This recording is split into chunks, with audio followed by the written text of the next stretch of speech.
Good morning, everyone. Good morning.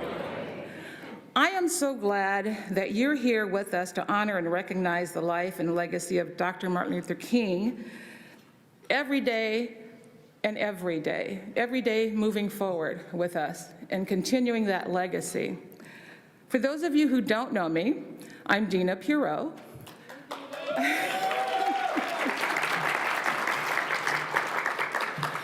And this is our 12th anniversary. I started this breakfast 12 years ago because I told my mom, and some of you remember my mom, I said, you know, we don't do anything here in Vancouver to honor Dr. King. I'm going to start a Dr. Martin Luther King breakfast, and I'm going to have Congressman John Lewis speak at my breakfast, because I always thought big. I still dream big. 4 years later, we had Congressman John Lewis here with us in Vancouver for our breakfast. Round of applause right there. We also had Rev CT Vivian 3 years later. Now, all of you know they both passed away within the same week. What an honor. You think about it, what an honor to have them here, you know, to be in their presence. And today, we have another legend. Even though he's not here with us physically, he's on listening to us right now, and you'll be hearing from him later. The amazing Ambassador Andrew Young. Let's give him a round of applause. Show him how much Vancouver loves him. And Ambassador Young, I know you're listening. I just want to tell you thank you for all your selfless acts of courage in pursuing humanity, beloved community, civil rights, and social justice. We are not only going to continue the legacy of Dr. King, we're going to continue your legacy as well. Know that. That is what we are vested to do for you. I'd like to acknowledge all of our elected and appointed officials that are in the audience today. Can you please stand and everyone acknowledge you? I know we've got appointed. They're over there. There's our mayor. I used to be a commissioner, so I guess I can be counted as that too, right? I was commissioner here in the state of Washington. And I also want to acknowledge, I don't know if Paul Knowles, is Paul Knowles here today? We were going to have the official mayor of Northeast Portland, Mr. Paul Knowles, was going to be here. So if he's in the room and I just can't see you, let's give him a round of applause, or if he's watching online. Now, I also want to thank all of our amazing sponsors. We had the most sponsors this year than we ever had. And all of you know that the proceeds for this event goes to our iUrban Teen Scholarship Fund. We have some of our students in the audience today. Can you stand, please, Leland and Keontae? Yay!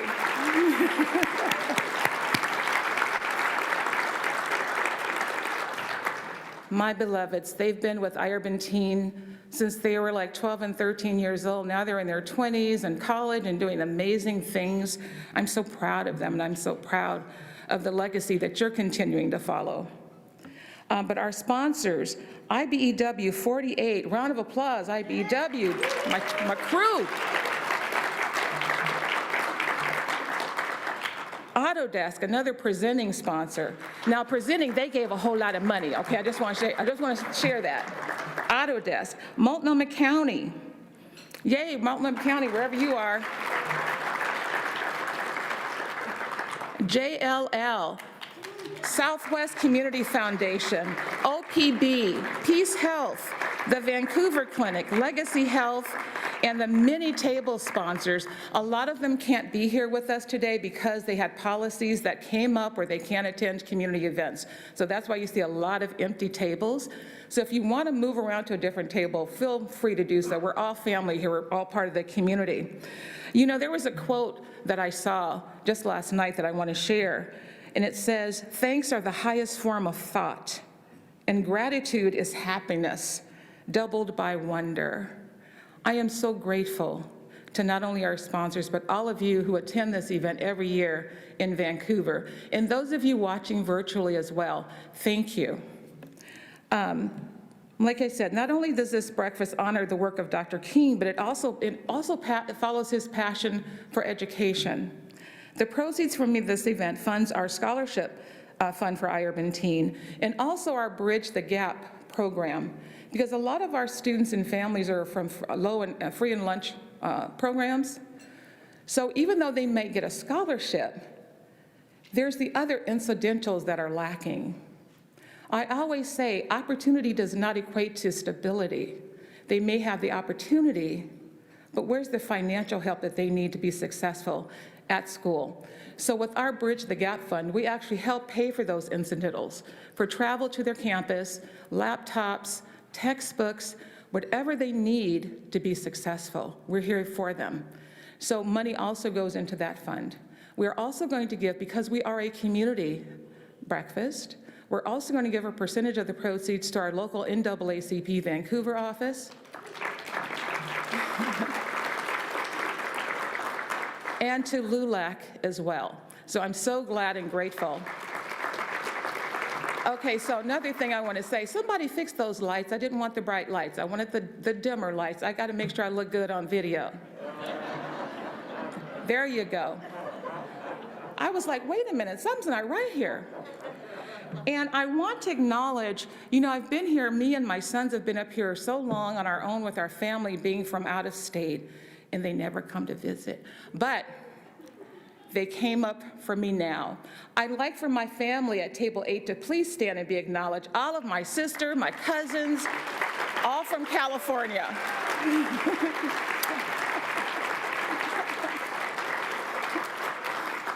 And my son's over there at the door. I see you, son. I see you back there hiding. My son, Alex. And I just want to say something to my son. My other son can't be here today because he has the small children, Layla Bug, and Noe, and Tati. But I want to just tell my son, you know, I had worked so much time into building this program, and you had to share me with now 10,000 students. I thank you for your grace and never asking for anything.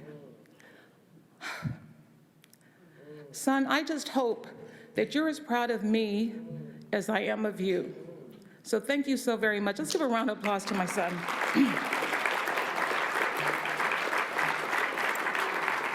Thank you so very much.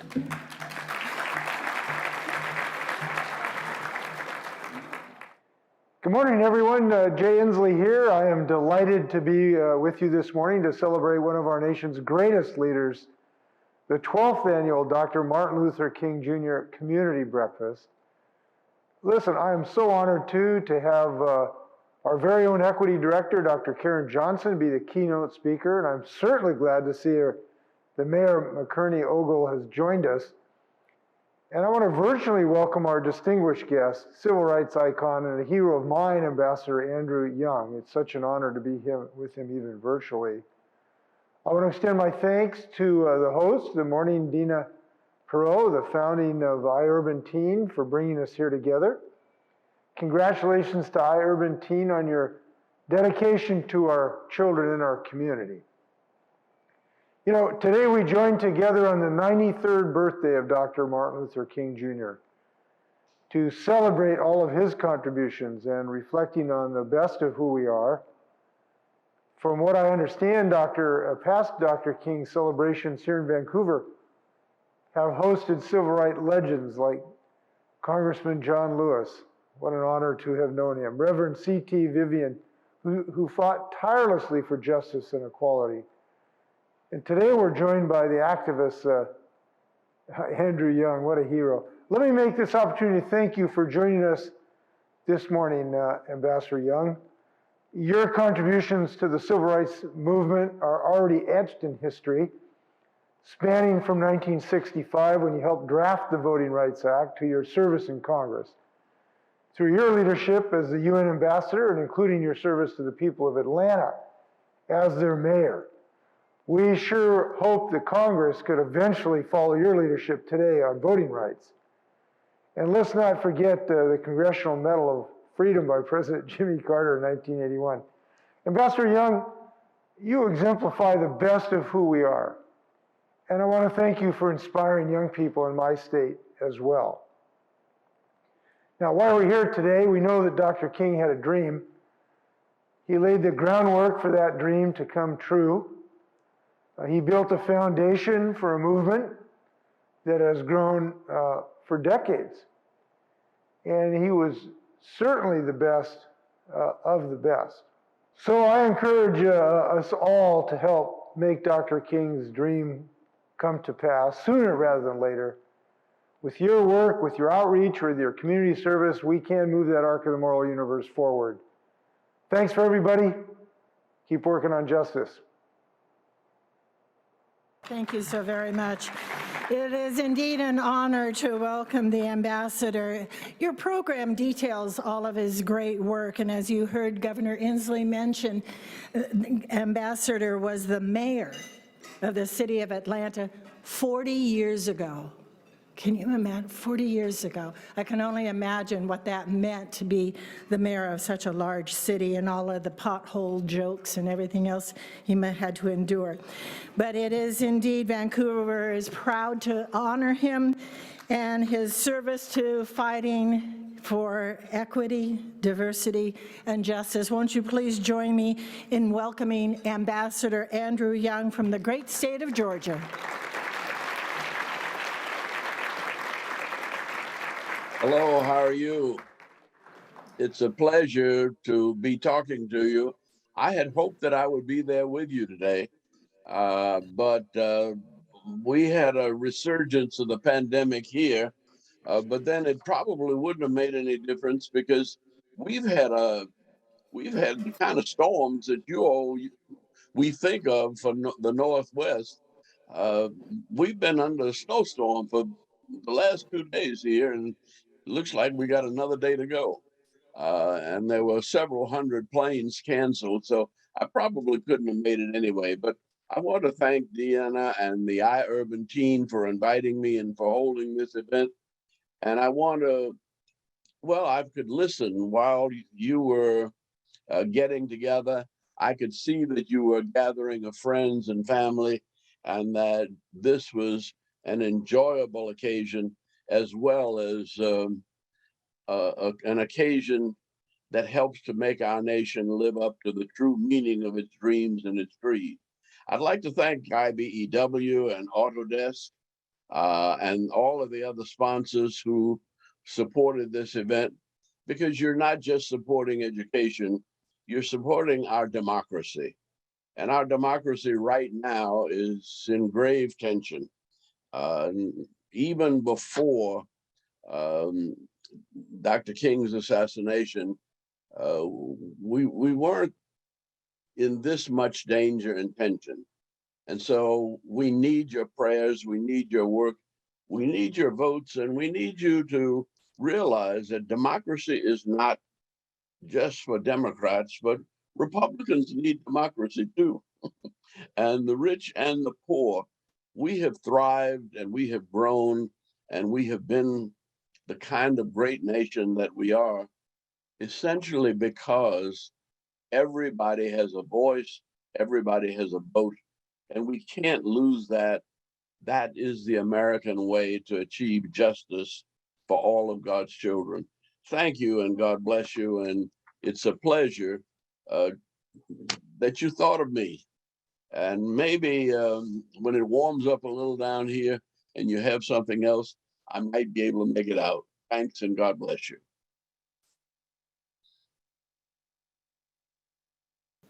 Ambassador, thank you so very, very much.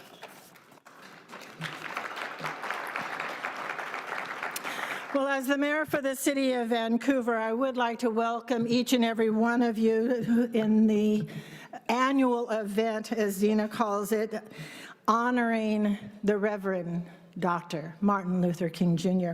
I'd also remind all of us that Deena started this as being the visionary.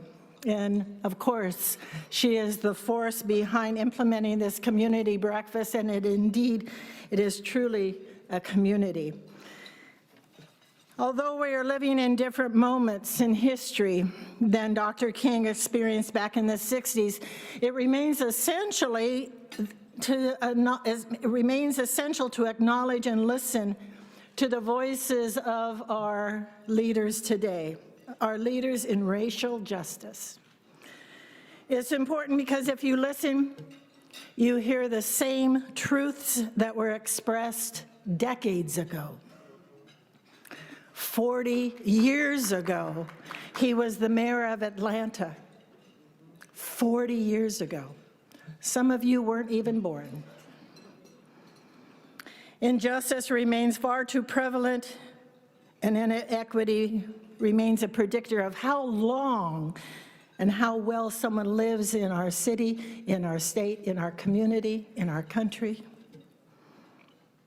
The seeds that were sown when our nation was born continue to bear the bitter fruit of injustice and to shape what our current community looks like and how it thinks. And that must change.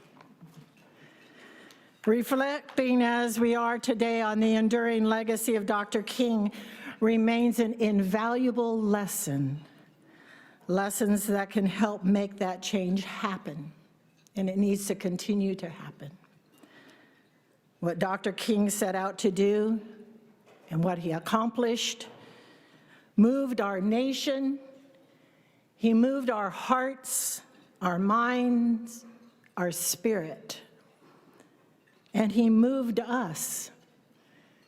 And in his words, he moved us along that bending arc of the moral universe, and we are all better for it. The lessons and the legacy are his gift to us, and a gift we should open, and not just on the third Monday in January, but every day, every single day, in every single year. Deena, thank you so much. I've enjoyed attending the event since you started, and I am continually amazed at the individuals, the national treasures. You've heard those names before. Representative Lewis, Congressman Lewis, the Reverend Vivian, and now the Ambassador and Mayor, Andrew Young. How exceptional. Thank you so much for joining us. Take care.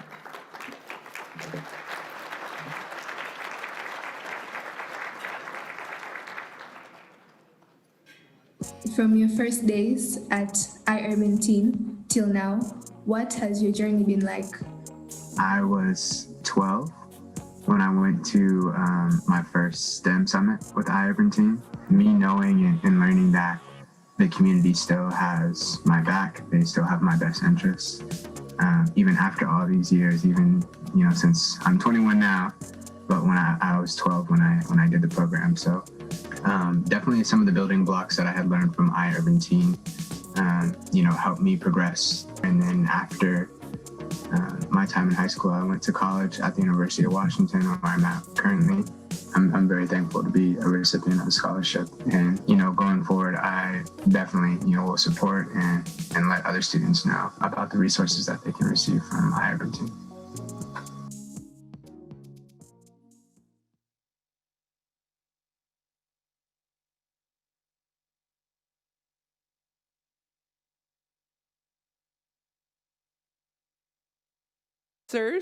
Who helped make this breakfast possible. Please give a round of applause. And this morning, we're going to hear from our two presenting sponsors, Autodesk and IBEW. And the first speaker is going to be Deena Pierott from Autodesk.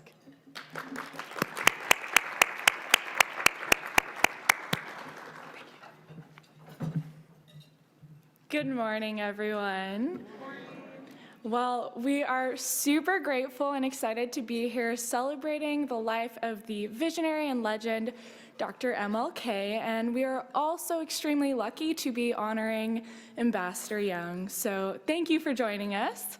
My name is Deena Pierott, and I am a recent graduate of Oregon State University, and I'm currently the Community Engagement Specialist for Autodesk. Now, when we think about continuing the legacy, we think about the next generation of young people. And Autodesk has been a very important part of my life, so I'm very proud to be representing this presenting sponsor. And at Autodesk, we strive to really create engagement and dedication to social responsibility, to diversity, equity, and inclusion initiatives, and to supporting our local youth. And that being said, Autodesk has had a profound impact on my life. So it's kind of helped me find my way as a young BIPOC woman in STEM. And essentially, I started my internship at Autodesk the summer after my sophomore year of college, where I had at this point completed 2 years of a degree in mechanical engineering, and I had also finished 3 years of an internship program, but I was still unaware of the profound impact that Autodesk would leave on me. And at this internship, I got to work in the Portland Incubator Experiment, where I got to work alongside different company founders. And throughout this process, I was really struck with the importance of creating diversity through attracting, engaging, and retaining diverse talent. And so this is where I discovered my passion for just really creating policies that are very equitable and also lifting the voices of underrepresented groups. Now, at this point, I was excelling in my engineering classes, and I was still unsettled in this purely analytical career path. And so I started to think about what I wanted to do, and growing up, I lived in 2 very different households. I had one set of parents who were both engineers, and they worked in the IT departments, and then I had another set of parents who were artists and designers. So I kind of grew up in this crazy combination, but it was instilled in me to have these really strong values of creativity and analytical problem solving. So after my internship, I found that I was very passionate about community building, and I decided to switch my major to design and innovation management. And this is a kind of newer discipline combining both business and design thinking. And that being said, it led me down a completely different career path, but I'm very thankful because Autodesk has had a large role in kind of creating who I am today. And so I think that finding your why is a very important part to creating and leading a meaningful life. And my why is to create inclusive opportunities for both individuals and communities so that individuals like yourself can bring out their best creative and curious selves in whatever you may be pursuing. And so I am just very, very thankful for that.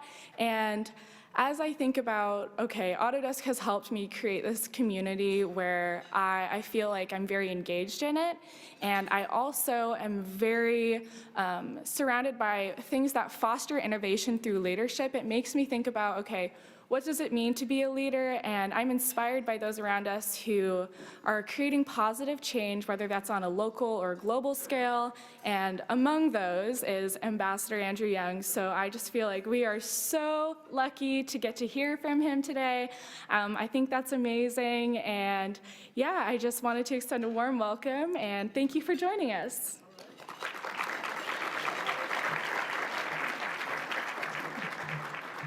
Thank you, Cian.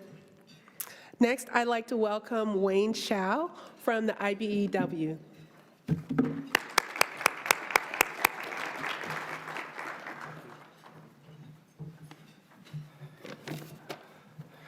Good morning. I'm Wayne Chow, President of Local Union 48 of the International Brotherhood of Electrical Workers. I'm honored to be here today and to speak on behalf of my local union. I need to apologize on behalf of our business manager, Garth Bachman. Unfortunately, he's in quarantine, but he is in the Zoom world watching. Hi, Garth.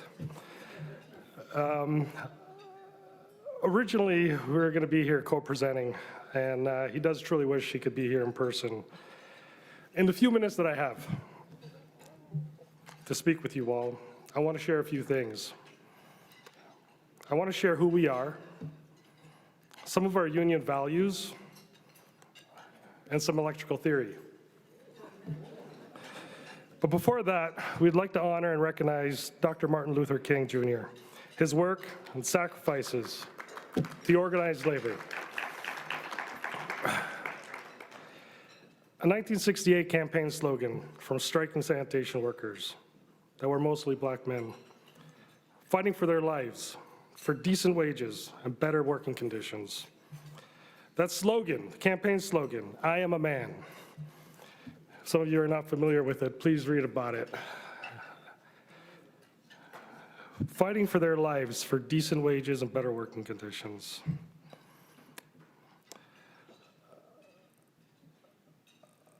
And a quote from one of the greatest orators America has ever known. All labor has dignity. So I'd like to recognize the labor leaders in this room.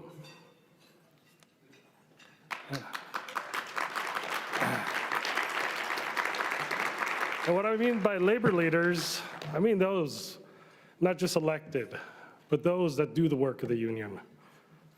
The ones who volunteer, show up. Labor leaders. Labor leaders, please join me. Please feel free to use your preferred noun.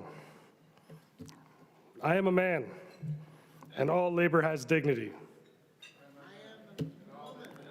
I am a man, and all labor has dignity. You know what? It gets kind of lonely sometimes. How about we all join in? I am a man, and all labor has dignity. So that's one of our union values, solidarity.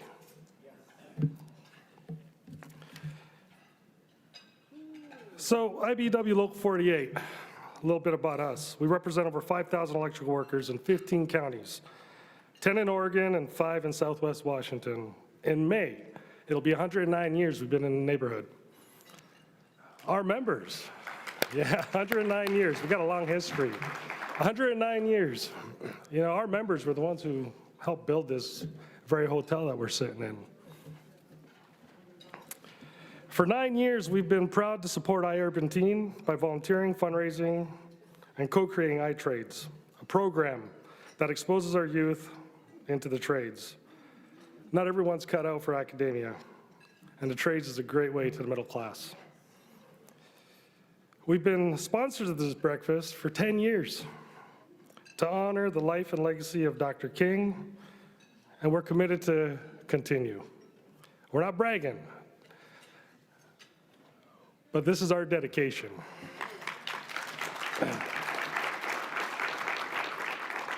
So a bit about our values. I want to talk about the IBEW, our governing documents, the IBEW Constitution. The first statement is the declaration of the IBEW. Our cause is a cause of human justice, human rights, and human security.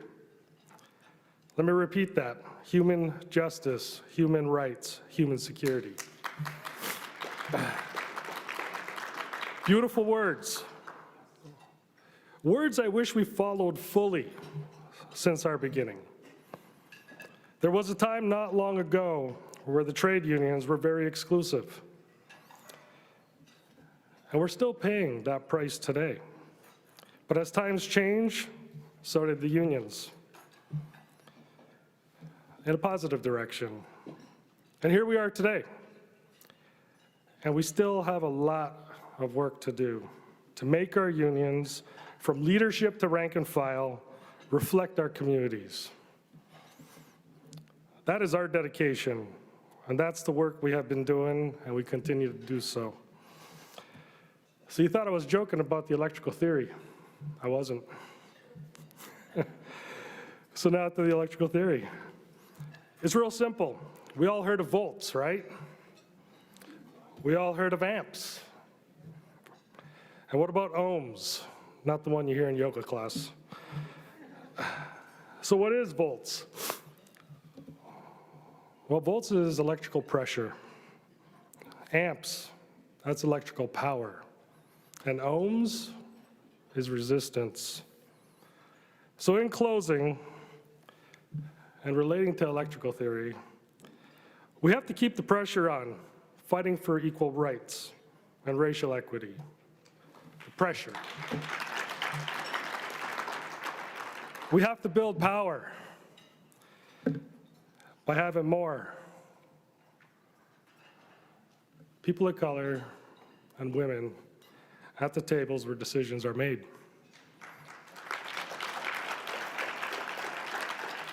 And when people try to break that down, we have to be that resistance. All labor has dignity. Thank you.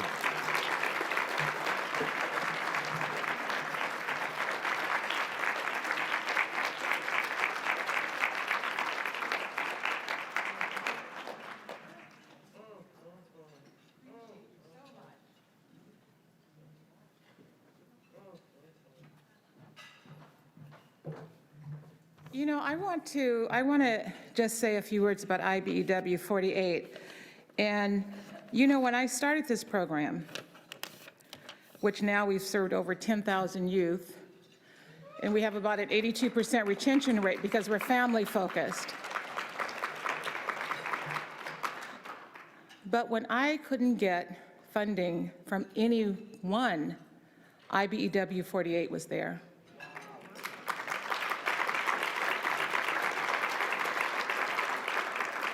They made sure that we could have this breakfast. They made sure that we had events and programs for our kids and whatever we needed. So I thank you again. I tell their e-board, they must be tired of hearing from me. I'm their local pest. And they're like, no, Deena, we love you. But no, I really want to thank you. I'm so proud of IBEW. And now we're working with IBEW 46 up in the Seattle Puget Sound area as well. And you know, before I introduce our next speaker, performer, I just want to talk about beloved communities and communities and tribes. I am so blessed to have the community, the tribe that I have, of my friends and supporters who believe in me, who are there to support me, who are there to have my back. I'm talking about Donna Hammond is here in the room, Lynette Jackson that's here in the room, Nina Inua that's here in the room that helps out every year with this breakfast, my family, my sister, even though she get on my nerves a whole lot of times. Yeah, that right there, that one right there. Love her to death, though. She's, and see, there go my cousin Anthony from San Francisco starting up. I knew you was gonna start heckling from the audience. That's okay, I love you. But to have that community of friends that trust and believe in you, that always have your back, you know, through all the traumas and changes and challenges and all that I know that they're there. This next speaker, Dr. Renee Mitchell, has been a friend for over 20 years. Whenever I make the call, she's there. Whatever I have, she offers her time and her talent for, and sometimes last minute. Now this woman, internationally known poet, laureate, I want to call her. She's our own treasure here in the Pacific Northwest. She also has a program, I Am More, that is very impactful for youth. I mean, she does so much. When I think about creativity, I see her because that's who she is. Ladies and gentlemen, let's give a warm round of applause for my friend, Dr. Renee Mitchell.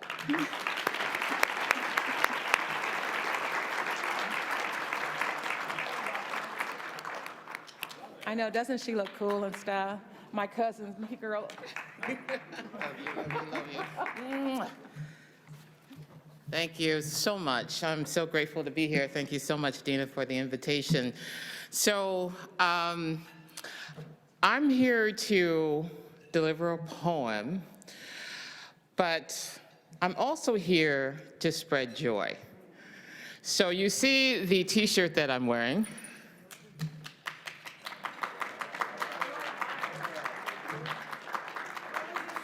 It says, spreading the Black Joy virus. Because after the pandemic started, I knew what I needed most was joy. And so I started a campaign to spread joy. And so I'm here to deliver a poem about love. But because I'm also spreading joy, I'm also going to ask you to participate with me. Can we get some agreement on that? We are here for community. So I'm going to tell you how this is going to go, and we're going to try to keep a little rhythm. And those of you who are rhythmically challenged, just come on and do what you can do. We got you. So this is how it's gonna go. So we're gonna say together 3 words: love. Good job. Celebrate.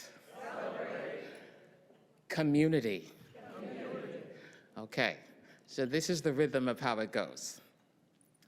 Love, 2, 3, 4. Celebrate, 2, 3, 4. Community, 2, 3, 4. So that's the beat. We're not going to say the 2, 3, 4. I'm just giving you the parameters. Okay? So let's try this together and then we'll get started. So I got to make sure y'all have this. So love. Okay, together. Love. Good. Community. Community. Oh, yeah, you're right. I said that wrong, didn't I? Love. Let's do this again. Let me see if I can get this right. Oh, yes, yes, yes, yes, yes.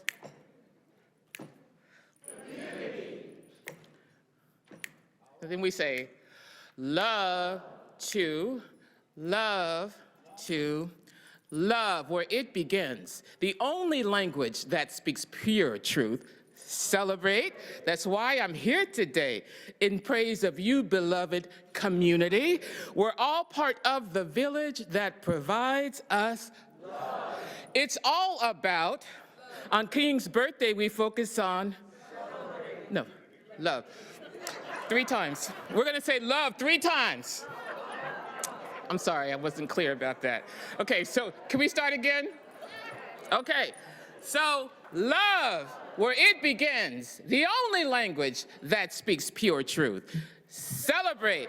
That's why we're here today, so we could praise you, beloved community. We're all part of the village that provides us love. It's all about, on King's birthday, we focus on, we are in awe of all the things iUrban Teen has done so far, so let's celebrate success because we know how much Deena has worked so hard. So community, take time to verbalize the phrase, I am proud of you. Love. Let's show each other. Black folks deserve some. So what's up with COVID? I sure don't have the answers that you seek. So let's celebrate. Dig deep because America has always laid trouble at Black folks' feet. Community will be there when we make mistakes and then repeat. Love. We are America's sons. Love. We are their daughters. We need love. No lasting value in material things that we possess. So celebrate the things we're meant to do before our body rests. Community will be there when life puts us through heartbreaking tests. Love, when we're looking for love, when we're desperately needing some, love can soothe the wound of any slight or even racial slur. Celebrate the tough times because it teaches us we are conquerors. Community, we know that when we work together, we are stronger with love. We will overcome. Love gives us wisdom. Love, when it can't be seen, when it can't be heard, just know it's still there. Celebrate the tough times because, oh, I said that. Celebrate the fact that God never gives us more than we can bear. Community will keep us grounded when we say our daily prayers because love.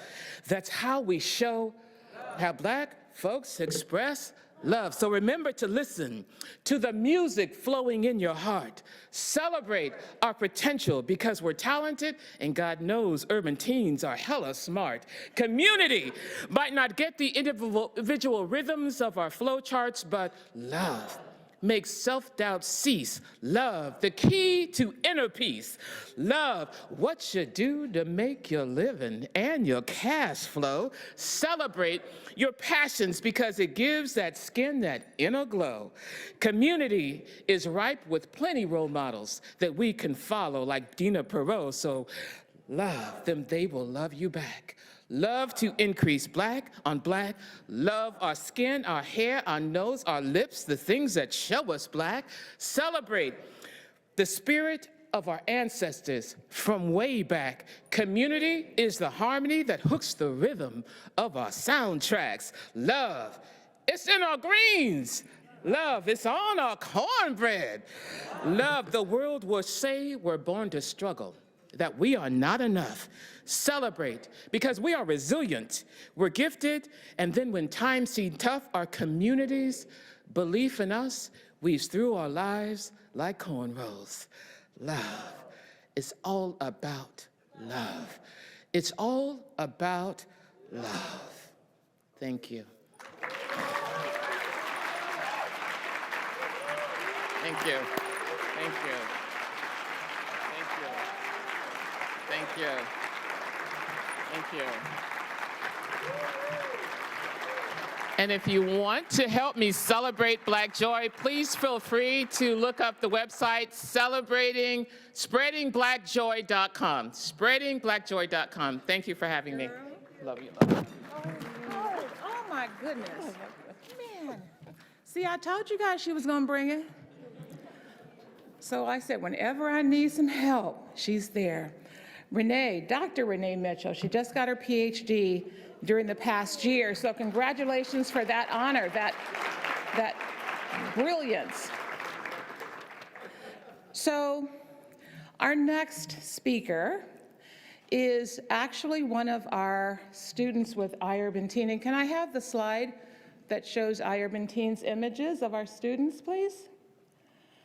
But before I have him come up, again, you heard us talk about the scholarship fund, and you heard us talk about, and those are pictures and images of our students from throughout the locations that we're in, which are Seattle, Portland, Los Angeles, Dallas, and Houston. We're planning to launch in Harlem this year, hopefully, Miami with an HBCU, and also London in 2023. So we're spreading. We're going to be international pretty soon. But the programs that we have, and you heard me say that we're family-centered. So you can come to any of our events, and you might see grandparents there with that teen, parents, brother, big sister, cousin. Someone is usually there. And it was the families, because we weren't funded, the way we should have been for years, almost 9 years. It was the families that kept us going with making sure they did the grassroots marketing for us, making sure that they had their students there, even though sometimes them kids didn't want to be there. But them mamas and them daddies made them show up. So, and I know it, Leland, I know that was probably your case too. I know. But for Keontae, who is here as well, my Keontae, he came on his own. And sometimes he may not have had a ride to get there, but he got there and stayed with us consistently year after year after year. So I am so honored of him and his dedication. And sometimes he brings the next generation in his family to our events, and sometimes trying to get him to intern with us, so hopefully he will. So with the programs that we have, when we launched in Seattle back in, it was back in 2011 or so, or 2012, and Leland was one of our first students at that first event, and you saw the video show that was a little off, but you saw the video of Leland telling his story. But I'd like for him to come up and personally share his experience and what he's doing and what his future looks like, whatever you want to talk about, Leland. Let's welcome Leland Adams.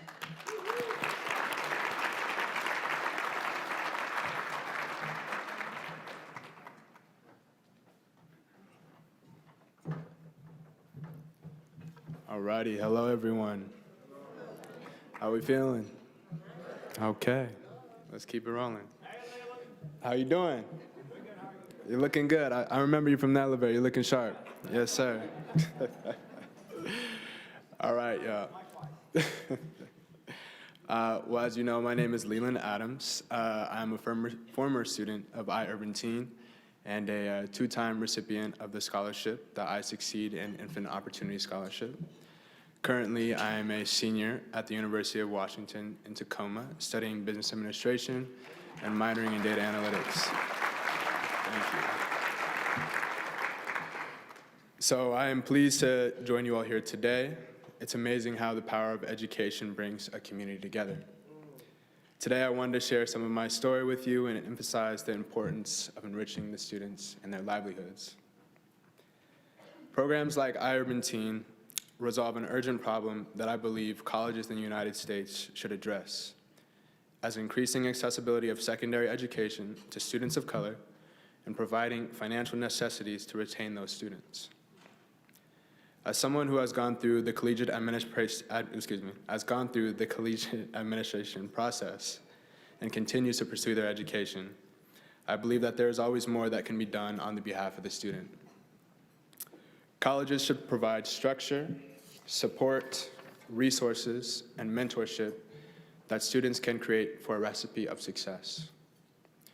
Being a first-generation student, I depended on my community around me to navigate the pitfalls of pursuing my degree. Mentors and organizations like iUrban Teen were there to stand in the gap financially and reassure my confidence as a young Black man chasing my dream. Right there. Yeah. Amen. I can't thank iUrban Teen enough for supporting my collegiate journey. I appreciate the organization's backing and all that you do to create access for BIPOC students and communities. We all know the saying, it takes a village to raise a child, but nowadays it also takes $45,000. Yeah. No, for real, yeah. No, those tuition statements, those are not fun to look at every time, yeah. But each year, iUrban Teen and their scholarships help me achieve my goal of graduating college with no student loans or debt. Yeah.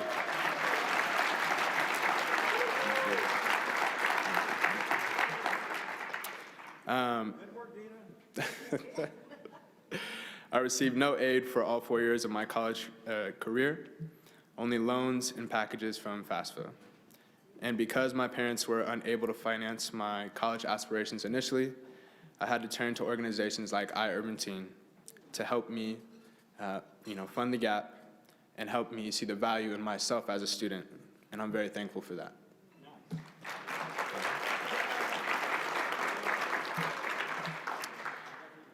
For my young students in the audience, I want you to reflect on why you have chosen the path of obtaining a degree.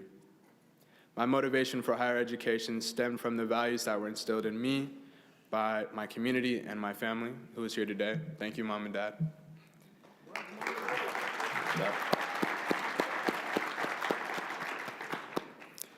An excellent education is a gift that must not be taken for granted.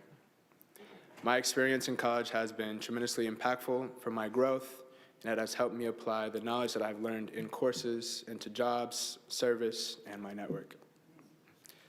My dream for you all is to become the trailblazer for your family, ancestors, and community that has invested in your career, in your education, or your journey towards obtaining a degree. Please do not sacrifice your mental and physical health in this process, because that always comes first. Lastly, my challenge to the youth in the room is to leverage your network. I know you have all heard the statement a million times. It's not what you know, it's whom you know. So truer words have never been spoken. If you make your goals known to others, it is always easier to find the support that you seek. You might even try to visualize how you will achieve your goals and what connections you have to reach the pathway that you are pursuing. Without these support networks like iUrban Teen, I promise you're only creating setbacks towards your destiny. So please, trust the process, stay humble, do what you love, and I'll leave you with this. You are a product of all who came before you, the legacy of your family, the light and the dark, the good and the bad. It is all a part of who you are. Happy birthday, Dr. King. Thank you guys all for being here, and let's continue the legacy.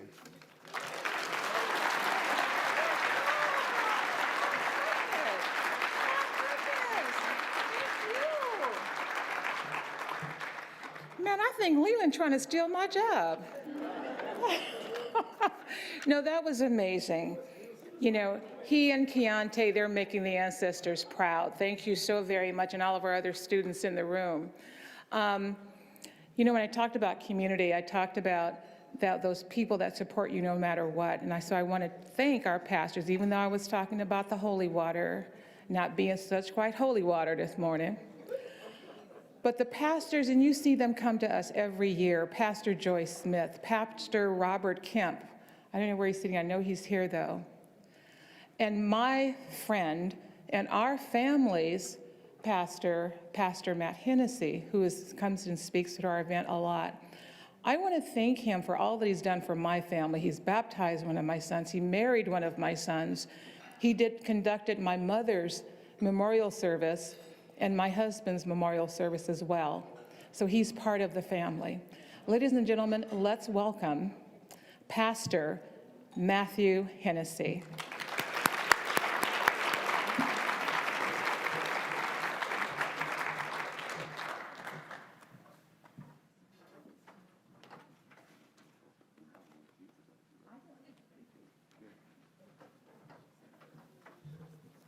Good morning, everybody. I'll try that again. Good morning. Good morning. Are you having a great time today? Let's hear it if you are. All praises to God and to this wonderful gathering of brothers and sisters today. I certainly am honored, Madam Mayor, you and the First Gentleman being here today. I don't know whether Ambassador Young is still listening to us, but I am grateful that we have been able to celebrate him today. Ambassador Young, we go back many, many years. I think he thought I was going to marry Yolanda King, because every time we were together, we were at the Salute to Greatness dinner. Before I became pastor, I was a city manager and a global leader at Nike, so I got a chance to go around a lot more than I do now. But anyway, he would be there, and he never called me by my name. He always called me Yolanda's friend. And honestly, I thought that Hennessy was a pretty memorable name. By the way, when I saw that Deena was drinking what she called, in quotes, holy water, I could only assume that it must be Hennessy, because the reality is, I was standing over here. You might have noticed early when Pastor Joyce was giving the invocation, and I'm standing next to Deena and I'm holding her, and actually I can smell the fumes from her cup. So she's not kidding. That is, I don't know what that is, but that's something. To her family who supports her so much, and to each of you, most of you know that if you know Deena, and while I was listening to Dr. Renee give her wonderful rendition today, I was reminded of the fact that most of us who know Deena, much like Antoinette Edwards and others who are in the room, they don't ever ask you to do anything. They tell you what you're going to do. Do I have a witness here? So, you know, part of the reason why I show up is not because I was ever asked. It was basically you're on program. So we call that voluntold. That's really what that's all about. I'm grateful, I'm humbled, I'm honored to be here. By the way, I want to say for just a moment, if you'll join me, our program chair today, leading us, Sister Cheryl, you're doing a beautiful job. I just want you to know that. Really, really great job. I do not stand on my own today. Ours is a union household as well. My wife is the community engagement leader for the Northwest Carpenters Union. And if I didn't say that, Willie would go back and tell her I didn't say a word about her. So I need to make sure, need to make sure that I let that be known. She would be with us today, but we are actually sponsoring a vaccinating clinic at our church today from 11 to 6. So if there's anybody you know, amen. This is our fourth clinic that we have sponsored with Legacy Health Systems. So if there's anyone you know who needs to be vaccinated or get their booster or something like that, feel free to go to Vancouver Avenue, First Baptist Church, and I'll say more about Vancouver Avenue in a moment. But please make sure that you do that, because we need everybody to be vaccinated.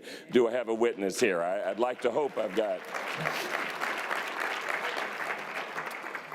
But she would be here if it were not for that. But she certainly wanted me to send her regrets to you and to let you know that her love and support is with you as well. We just celebrated our 16th annual Dr. King Drum Major service on yesterday at 2 o'clock in the afternoon. Now, Vancouver Avenue is an historic church. It is the only church in all of Oregon that Dr. King came and spoke.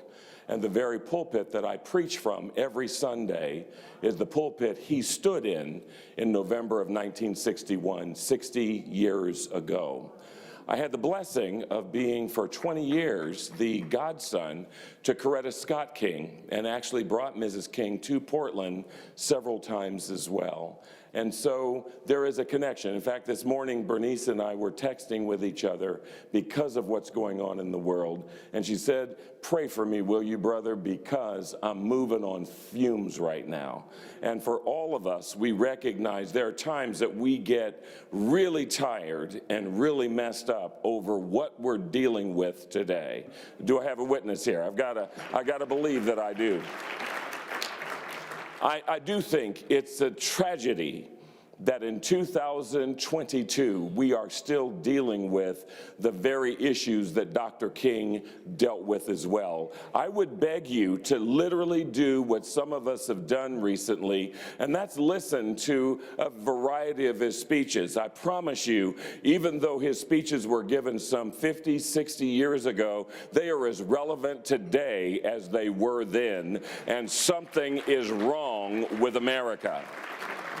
Something's wrong when it seems like there's only one party that believes in civil and human rights. Something's wrong when people do not want to reauthorize the Voting Rights Act. Something's wrong when people are determined to keep people down. Something's wrong when people are not willing to recognize that even if I don't look like you, I'm still your brother, we're still your sisters. We've got to do this together. There is something wrong in America when we are willing to allow as much gun violence on the street and not doing much about it. And I'm grateful for Dr. Knudsen and Lift Every Voice Oregon, who are saying we still believe in people being able to carry guns, but we don't believe that AK-47s and 15 belong on the streets of Portland or any other street in America.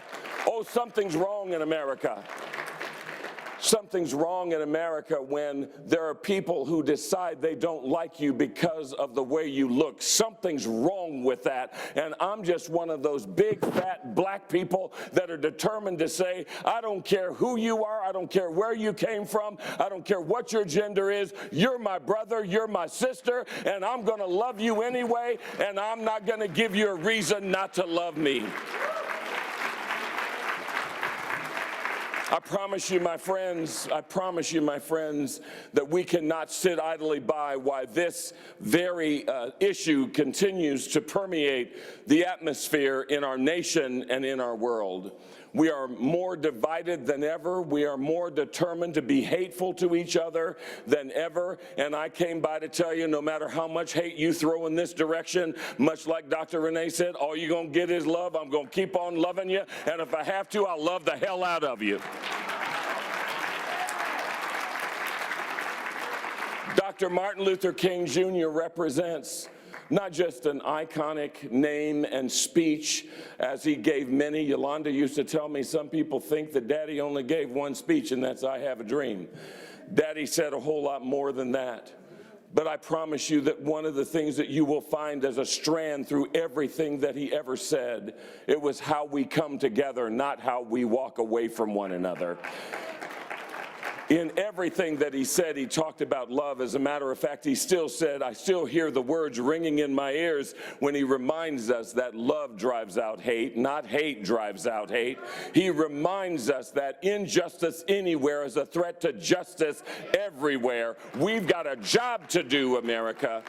We've got a job to do all over Vancouver, all over Portland, all over Oregon, all over Washington. We've got a job to do, and we've got to quit deciding that it's somebody else's job. It's not somebody else's job. It's every one of our job to make sure that we do in everything that we do, that whether it's in the grocery store, whether it's in our neighborhood, whether it's at work, we've got to let people know that we love them and we're going to stand with them and work with them and help to make them better. Do I have a witness here somewhere? That is our job.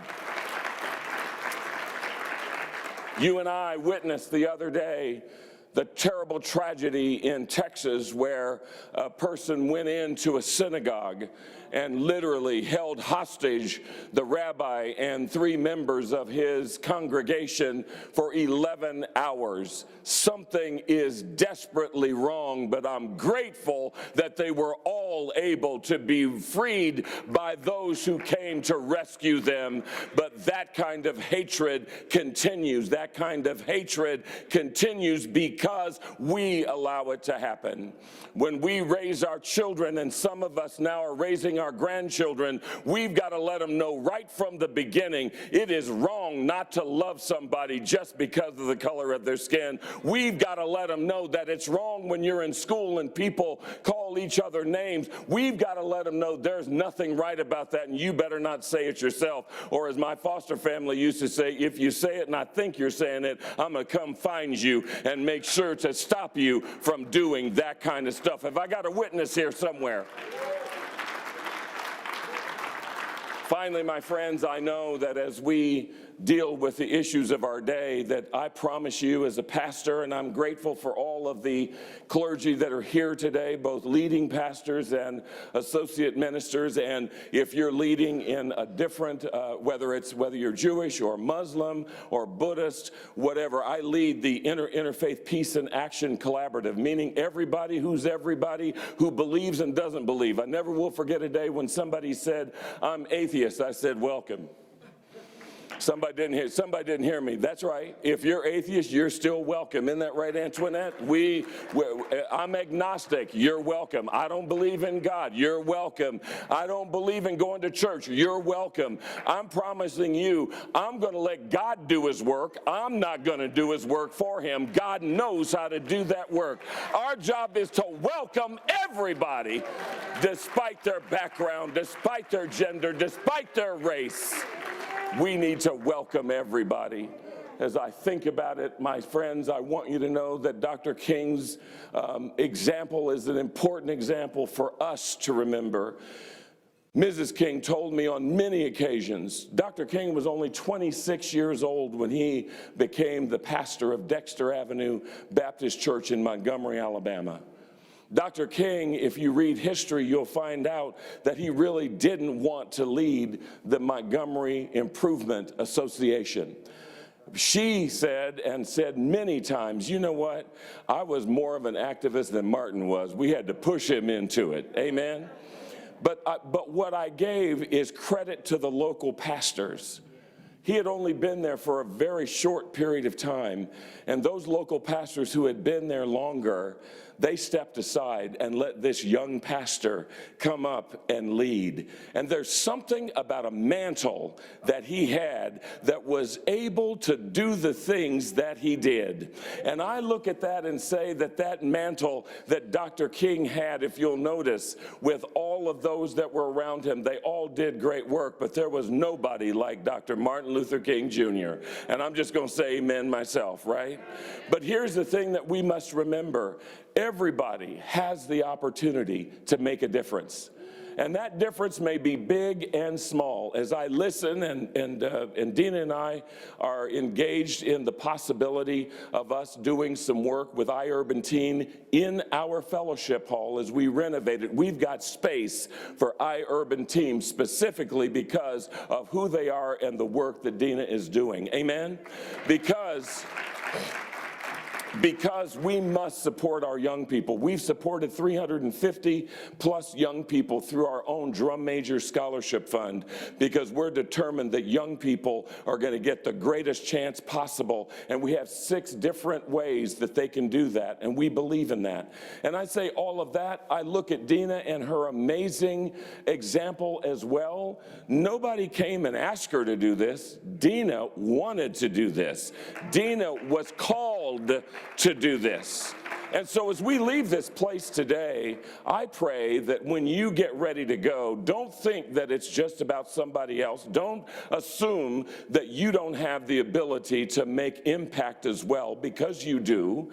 Dr. King said something that motivated me years ago as I listened to this wonderful poem that he shared many places around the nation, and it's germane to us today and germane in every part of our life.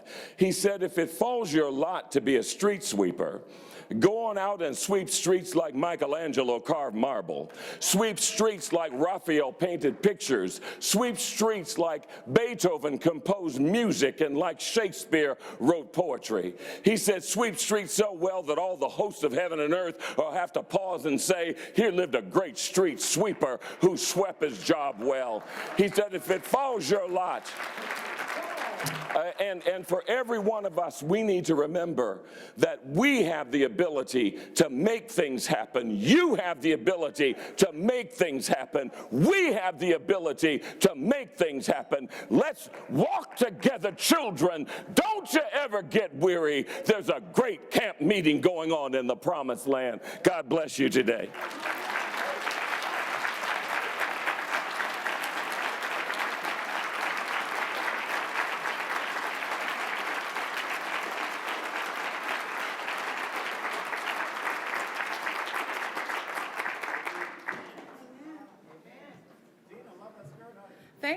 Thank you, cousin. Man, that is my pastor. Even though I may show up to church once a year, that's my pastor.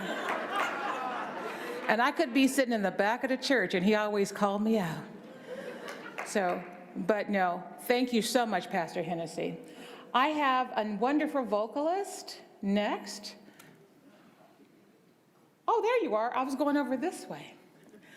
Now, I was so excited to be able to secure her. I thought she was going to say, no, I'm singing in Europe.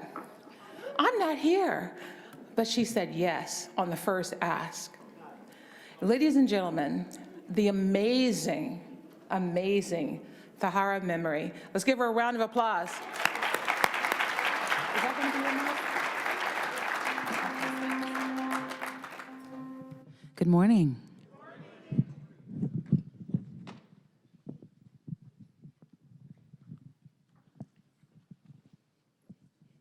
You coming closer?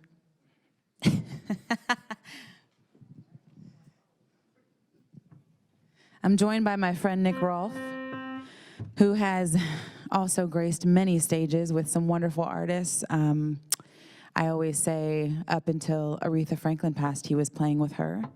So you're in the presence of greatness.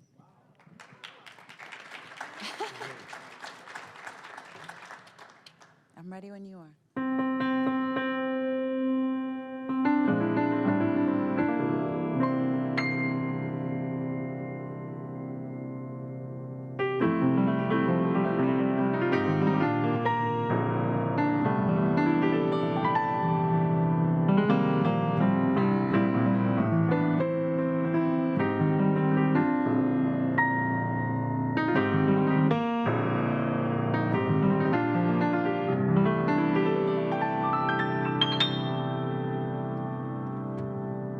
It's a beautiful, beautiful thing to be with someone unconditional, always knowing that they'll never leave you.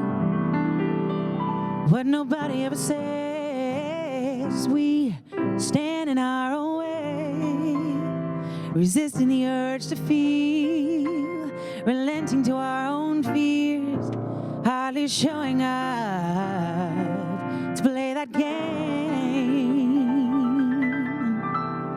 You should put down your gloves, accept this love, embrace the day with ease. You should put down your gloves, accept this love, embrace the day with ease and swallow your pride.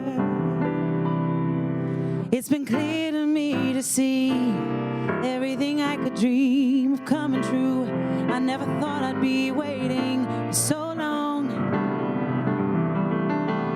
and no one ever said I'd hold life inside my hands, afraid of vulnerability, ashamed to admit it's you I need, always keeping something inside just for me. You should put down your gloves, accept this love, embrace the day with ease and swallow your pride. You should put down your gloves, accept this love, embrace the day with ease and swallow your pride. It's a beautiful, beautiful, beautiful, beautiful thing, but your pride holds you down, holds you back from more joy than you think, and you'll never know life and all of the blessings it brings you. Yes, sometimes you gotta ask for help, and sometimes you gotta live and let live. There's no use in protecting yourself. You should put down your gloves, accept this love, embrace the day with ease and swallow your pride. You should put down your gloves, accept this love, embrace the day with ease and swallow your pride. You should put down your gloves, accept this love, embrace the day with ease and swallow your pride. You should put down your gloves, accept this love, embrace the day with ease. You should put down your gloves, accept this love, embrace the day with ease and swallow your pride. You should put down your gloves, accept this love, embrace the day with ease, swallow your pride. Pride, pride, pride, yes.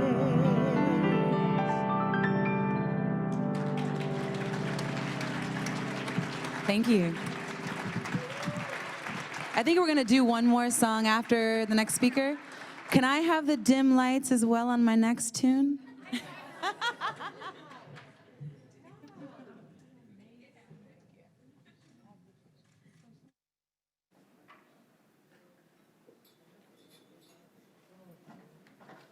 there goes my cousin.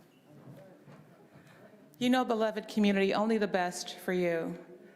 Our speakers, our performers are some of the best, again, for you. We work hard to bring this forward. Now, you heard us talk about the scholarship fund and all. Now, before I forget, there's envelopes on your tables for if you feel that you would like to donate to our scholarship fund. The forms are there, and you can just leave them on your tables. Now, next, our next speaker, and I have to thank my girl, Paula Sardinas. Paula, where are you? Over here at the table 9. When I knew that the ambassador was not going to be here in person, I knew I wanted someone in the room, and the first person that came to mind was our next speaker. But she didn't know me from Adam. I had no way to contact her. I text Paula, girl, help me. Do you have Dr. Johnson's info? She goes, I got you, don't worry, we got this. And so she reached out, she gave me Dr. Johnson's number. Dr. Johnson called me back, like, who are you? And I guess I sounded so desperate. She said, of course I'll do it, because you sound desperate. I said, girl, I'm beyond desperate, just help me. And she said yes. but you are going to truly enjoy this speaker, as I did when I first heard her. Let me introduce Dr. Johnson, Karen Johnson. Her bio is in the program. She is the director of the Office of Equity at Washington State Office of Equity, working directly with Governor Jay Inslee. Let's give our keynote a round of applause.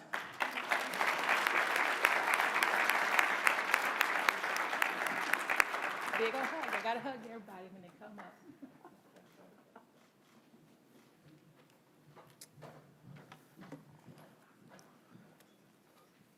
Good morning, everyone. Is it still morning? Is my lipstick okay? I know this is beyond protocol, but I don't know if you just heard what she just said. She said, lay down your clubs. It embraces love. Enter your day with ease and swallow your pride. Is that what you just said? So I'm gonna take off my shoes. I'm gonna adjust this microphone. And stepped into the protocol laid by Pastor Hennessy, although I do have to give honor and thanks to Governor Inslee. Wasn't he wonderful today? He'd had great remarks today, I have to do that. And to step into the mantle and the brilliance and the presence of Ambassador Young and Deena Pierott and all that preceded me today, I just give honor and thanks to you. And as we are here today in celebration of the life and legacy of the late Reverend Dr. Martin Luther King Jr., I'm just talking until I get myself together. Because you see, I have no notes today. Because what happened was, I actually told Deena I wasn't coming up in here until she said that the legacy, the theme is continuing his legacy. And at that point, I knew not only was I gonna be here, I was gonna be here in person. Because you see, all year, the critical question has been, in 2022, what will you do? In 2022, what will you do? And what legacy will you live? L-I-V-E. Not what legacy will you leave, L-E-A-V-E. What legacy will you live in 2022? Because if we don't do it now, nobody gonna be having no breakfast for us in 2050. This is where I would get an amen if I were with church folk. But for those of you who understand who Reverend Dr. Martin Luther King's leader was, I'm talking to you today. Because you see, it started out when we opened with his very last speech on April 3rd, 1968, when he was in Memphis, preparing to do a march with the sanitation workers. And he said, to recap, like anyone, I'd like to live a long life. Longevity has its place. But I'm not concerned about that now. I'm here to do God's will. And then he goes on to basically say, I'm not even concerned about anything. I'm not fearing any man. Why? Because he said, I've seen the promised land. And I assure you that we as a people will get to the promised land, right? So I'm not fearing anybody. Mine eyes have seen the glory of the coming of the Lord. Now that's the last thing he said before he was assassinated. What have your eyes seen? The theme is continuing his legacy. That's what he saw. What have you seen? Now, this should be a very silent moment because we're not playing up in here. Because then what happened was, the little children or whatever the video was, they get up here singing, go tell it on the mountain. Well, what are you gonna tell? He said that we will get to the promised land. And then the children said, I'll go, will you? For the Jewish brothers and sisters on the line, that would be hineni. Here am I, send me. I'll go. And if that wasn't good enough, here come Pastor Smith talking about praying 2 Chronicles 7:14. If my people, who are called by my name, will humble themselves and pray and seek my face and turn from their wicked ways, then and only then will I hear from heaven, forgive their sins, and heal their land. I said, well, I'm gonna watch her. I'm gonna see what this invitation gonna take place. Go say. What's she gonna say in this invocation? Is she gonna cover us in prayer, or we gonna have to do this too?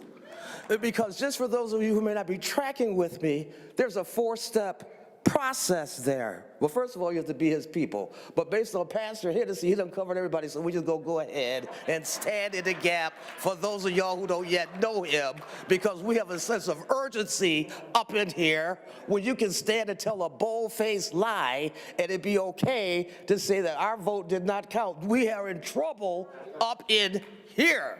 And so, he says, if my people who are called by my name will humble themselves. Now, the young lady just said, let go your pride. But more importantly, she said, ask for help. So if we're going to have to continue his legacy, we must be able to ask for help. Because he already was his people. Humble themselves. Seek my face. Not television, not Facebook, not YouTube, and whatever else is out there that I don't even know about. Seek his face. That's like your car telling you what to do when you're the owner of the car. How am I going to fix the car? Well, go to the manufacturer's manual. The one who made the car. Well, how we gonna do this? Well, we need to seek the one who created it all. I'm not gonna be before you long today. And turn from their wicked ways. Now, Pastor Hennessy encouraged each of you to listen to what Dr. King said. I've had the pleasure of doing that. I have a dream. I've been to the mountain top, the letter from Birmingham jail, and fundamentally, he called this whole system of racism evil. That would be a wicked way. He considered having a constitution that guarantees certain unalienable rights, and among these are life, liberty, the pursuit of happiness, endowed not by mankind, but endowed by our Creator. Anything less than that was an unjust law and an evil. And here, in the 13th Amendment in this document, this said that there should be no slaves except for imprisonment, but that was 159 years ago, and yet today we talk about the new Jim Crow, the age of mass incarceration. Somebody ain't doing what they said up in here. And lest we forget the 15th Amendment up in here that gave people the right to vote. Now let's just be clear, up in here when this was written, people who looked like me were 3/5, and people who looked like the other part of me weren't even included.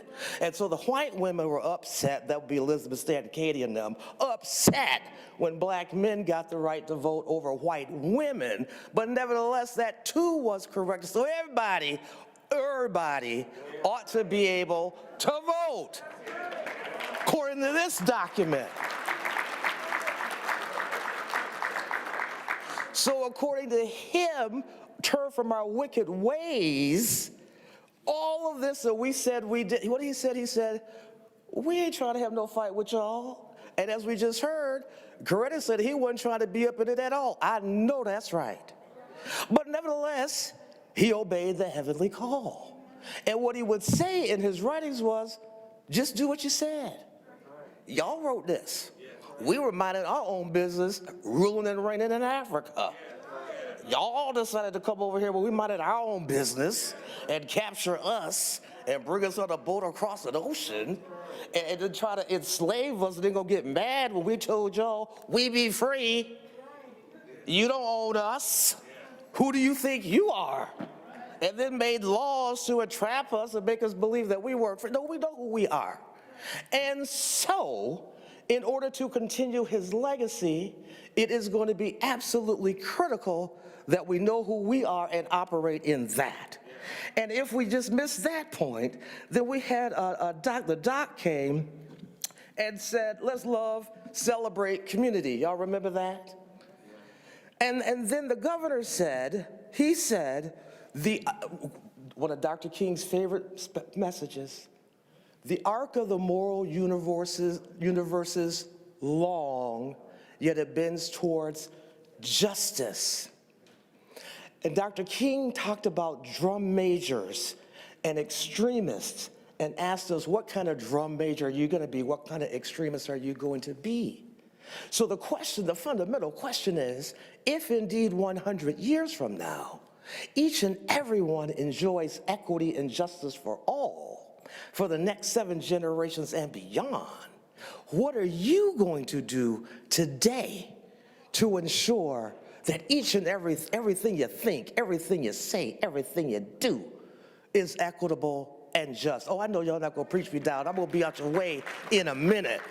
But we're here to continue his legacy, so my charge today is to raise up the army to do that. And don't be looking around at the empty chairs that the cavalry is not coming. We are the army. Isn't this wonderful? This is why we got to find joy, not only in COVID, but we need to find joy, black joy, white joy, every kind of joy, because this is going to be a journey. Because it's exhausting trying to convince white people that we're human. After 9 minutes and 29 seconds, someone still didn't get it. Who puts their knee on someone's neck for 9 minutes and 29 seconds with their hand in their pocket and a smirk on their face, looking dead into a phone and thinking, can't touch this? I got me one. I'm just going to put the head up on the living room wall. No. It is time to remember humanity, brotherhood, and the greatest commandment of all, that we love our God with our whole heart, soul, mind, and strength. That's the first commandment. But the second is likened unto it, that we love our neighbor as ourselves. And I need a time check. How many more minutes do I have? I do have a few more minutes because I just want to rest right here. All day, if you've been listening, it's been a message of love. Mr. Leland James, he's gone here, the young child. He showed gratitude. There he is back there with the family. Love. Everyone who came up today, ministered, talked about love in one form or the other.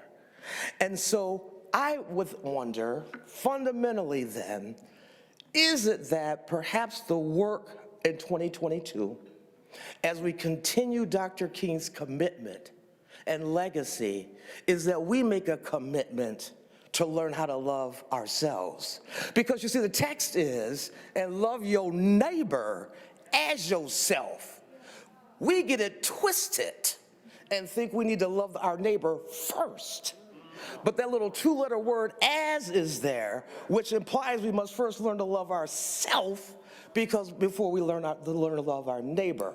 So I'm on the question, well, what happened in Europe? Maybe these European colonizers need to learn how to love. Maybe the way we need to go ahead and dismantle this whole racist, segregated, misogynist system is to teach white men in particular, white people in general, and everybody else that has taken on that mindset, how to love self first. The way Dr. King put it, we must learn how to love ourselves properly before we can love ourselves adequately. Because you see, if we loved one another, nobody would have to tell you that shackling and maiming and lynching and killing black people is illegal. No one will have to tell you that stealing the land of the indigenous folk and then raping our women when they helped you get through that first winter. Nobody would have to tell you that. And there would be no need to inter any Japanese people. And as you know, Adolf Hitler took a page of the U.S. chattel slavery system to do his little thing over there in Germany. If perhaps we learned how to love one another, then we would not have these societal or moral ills. Isn't this wonderful? Because we did the repeat after me, love, celebrate, community. We did that. The gentleman from the union said volts, amps, ohms. We need to keep the pressure on. We need to bring the power, and we need to resist. But we need to put the pressure on ourselves to get to know who we are, so that we can have the power to love who we are, so that we can resist all the lies of the enemy that try to make us believe that we are not who we are. I will say that again.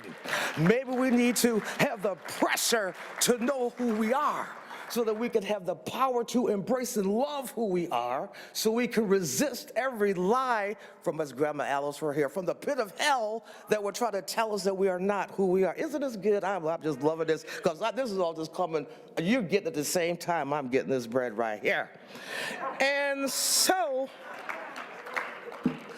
I'm just going to step back into Pastor Hennessy real quick as we prepare to move on in the program. He says, I don't care who you are, atheist, agnostic or not, I'm going to love you by choice. And then what he reminded us of was that we're great. He used one of Dr. King's favorite sayings, you know, if it falls you a lot to be a street sweeper, then sweep streets. And as he told us, like Michelangelo carved marble, sweep streets like Shakespeare wrote poetry, sweep streets like Beethoven wrote music, sweep streets so well that all the hosts of heaven and earth will have to say, here lived a great street sweeper who swept his job well. That would be you. Oh, see, y'all ain't trying to work with the sister. Let me put my shoes back on. I'm almost finished up in here. Because then if you didn't get that, she says, put down your clubs, accept his love, embrace the day with ease, swallow your pride, ask for help. In order to continue Dr. King's legacy, we're going to have to take a page out of Black Panther and understand that we don't have the vibranium, we are the vibranium. We are the gift to the world. If we're going to continue Dr. King's legacy, then we need to understand, like the Avengers Endgame, can't touch this. We are in this fight for humanity, and we intend to rebuild society. Because if you don't know how to live out the words you put on paper, we sure do, and we've got the blood in the ground to prove it. And he said, what did we sing? Let us march on till victory is won. That was the last line in Lift Every Voice and Sing. Was anybody with me? Yeah. So let us march on. This is not time to give up. This is not the time to get tired. This is not the time to draw back.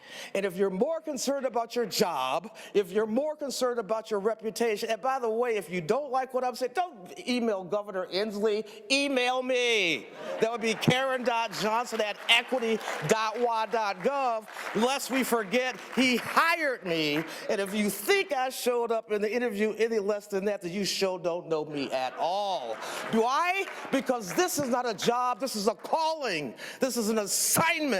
This is a destination. This is a legacy. What legacy are you living? And if indeed, in closing, you understood that you were going undefeated this year, for those of you who are in Christ, if you knew you were seated in him in heavenly places, ruling from the heaven on earth, what would you do? And for those of you who are in the universe, I don't know what to say to you, except we are all going undefeated, so figure out who you are, operate in your authority, and let us march on till victory is won, because I'm just concerned about doing God's will up in here, up and now.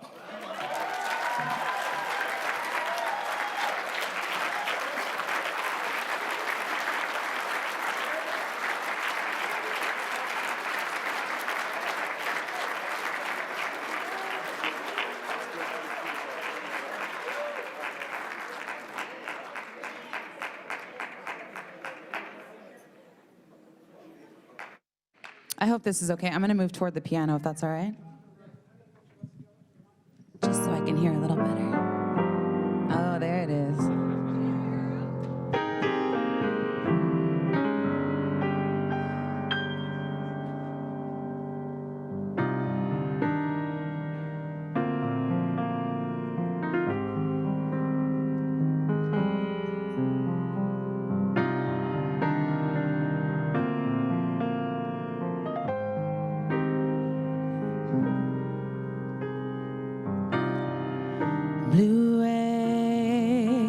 a crying sky with no thorn, no thistle. Only an open face, staring at the waking world. And maybe she's just a morning glory, lost in a tangle of vine. And oh, maybe she's just a morning glory, lost in a tangle of vine.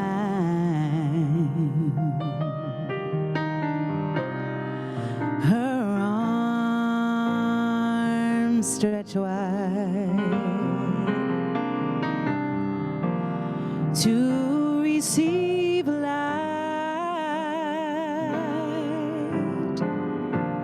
and her roots go deep into the black earth for strength, and she blooms.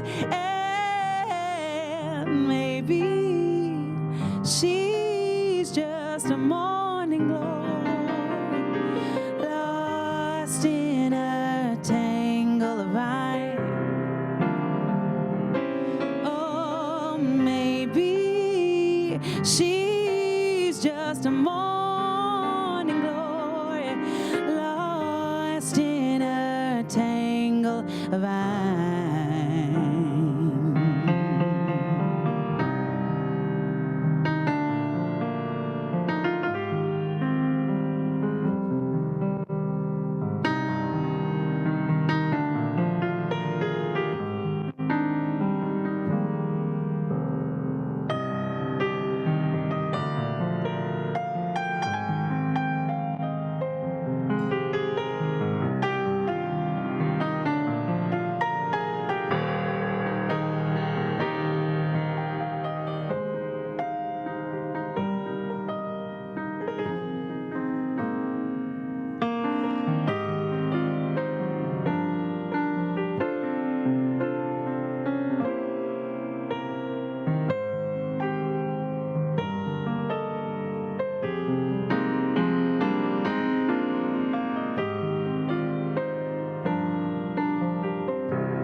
She blooms while the people sleep. Only the travelers see her. For those who rise with the noonday sun, she is a closed mystery.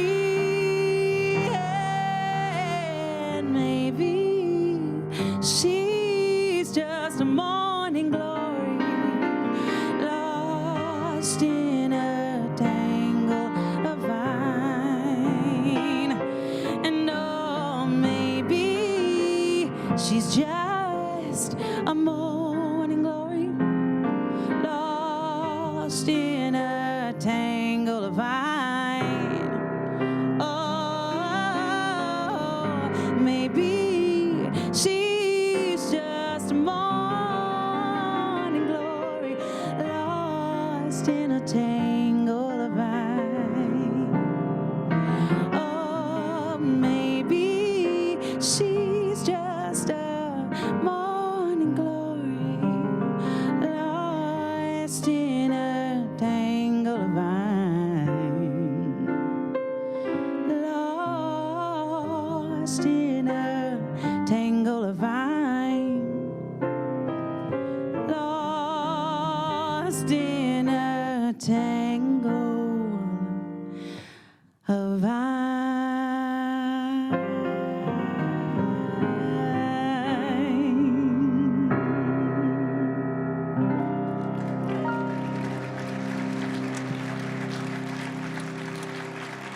Thank you.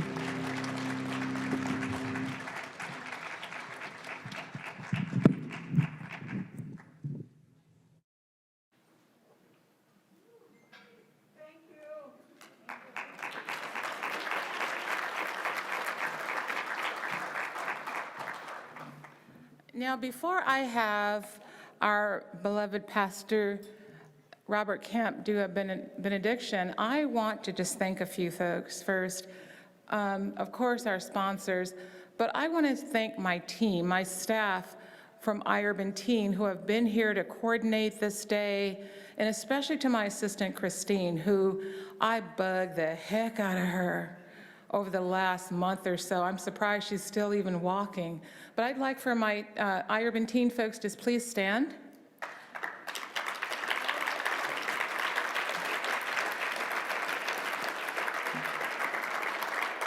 Thank you so much. And that's Christine back there. Wave Christine back with the AV person. She had to make sure everything. Again, Christine, thank you so very much. And again, thanks to our sponsors. I'm going to close out after Pastor Kemp. And I also want to show, because there's a lot of people online that came on late that didn't see that video that we opened with. So I'm going to show that video again at the end. But for right now, let's give a warm welcome to Pastor Robert Kemp.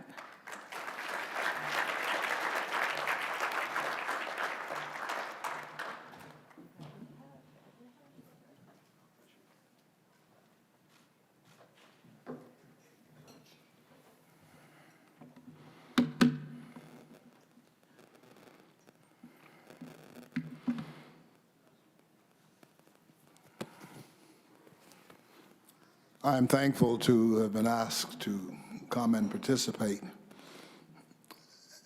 I don't think I've missed one, but we've tried to be supportive of this effort each year. We were just tickled to death when Deena started all of this for Vancouver to have our own celebration. I want to thank all of the speakers who deposited it in us today, and to thank my friend and my nemesis, especially the Reverend J.W. Matt Hennessy.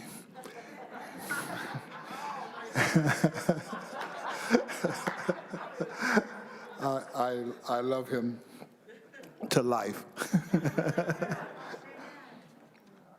I want to thank my pastor, Reverend Joyce M. Smith, who started us off with that wonderful invocation. And I want to be faithful to our calling and to take my text, to call you in attention to what Moses wrote in the book of Numbers. Speak unto Aaron and unto his sons, saying, on this wise you shall bless the children of Israel, saying unto them, the Lord bless thee and keep thee. The Lord make his face shine upon thee and be gracious unto thee. The Lord lift up his countenance upon thee and give thee peace. God bless you all.